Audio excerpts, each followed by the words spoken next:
All right, let's dive in. Today, we're going to talk about something that connects the simple act of you watching a movie to one of Tesla's biggest AI breakthroughs. Yeah, you heard that right. We're going to see how ancient philosophy, your own brain, and the future of AI are all tangled up in this incredible story. Okay, so to really get our heads around this, let's start with a paradox. Something you experience all the time, probably without even thinking about it. So, picture this. You're watching one of those first-person point-of-view videos, could be on YouTube, could be a movie, and you're seeing the world through someone else's eyes, right? For a second, it feels totally real. It feels like you're the one who's there. But wait a second. Just think about that. In your entire life, you have never, not for one single moment, actually seen the world through another person's eyes. I mean, it's physically impossible. And yet, your brain takes this flat, 2D screen and somehow conjures up this seamless first-person experience. How? How is that even possible? And the proof is physical, right? Your heart starts pounding during a chase scene. You feel that lurch in your stomach when you're watching a POV roller coaster video. A jump scare makes you literally jump out of your seat. Your body is reacting as if it's all real, even when you consciously know, hey, I'm just sitting here looking at pixels. That disconnect, that's the key to everything. So what's actually happening inside your head? Well, the answer is that you're not just a passive observer, just taking in information. No, your brain is actively building your reality from the ground up.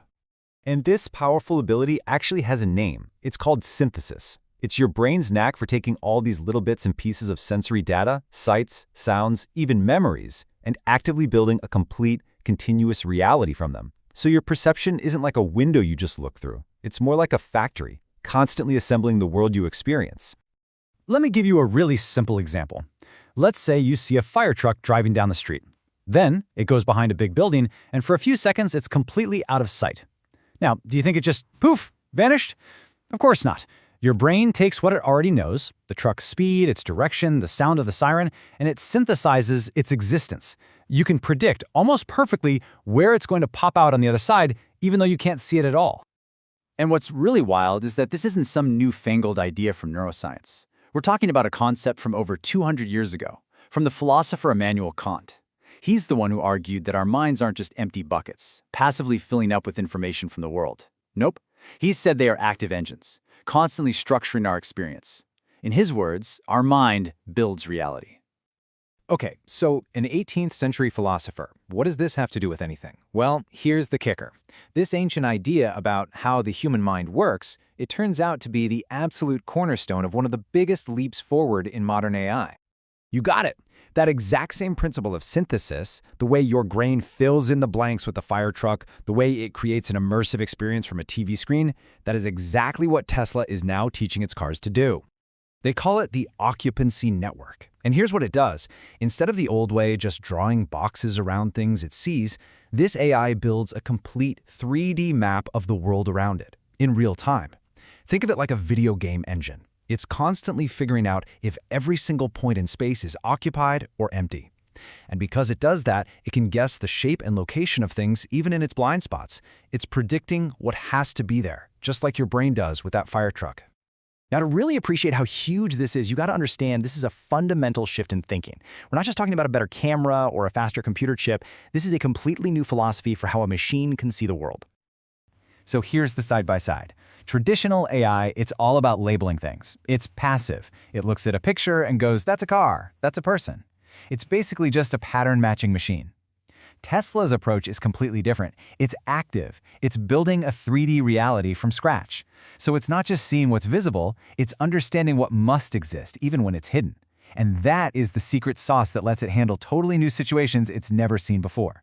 It's not just memorizing objects, it's understanding space itself. Here's a simple way to think about it. The old approach is like memorizing a map. You know the exact turns to take, but that's it. This new way, it's like actually knowing the terrain. You understand the whole landscape so you can find your way no matter what, even if a road is closed or something totally unexpected happens.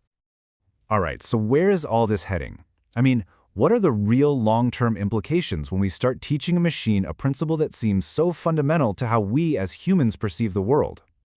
You know, for the longest time, we've thought intelligence was just about processing a ton of information really, really fast. But maybe that's just half the story.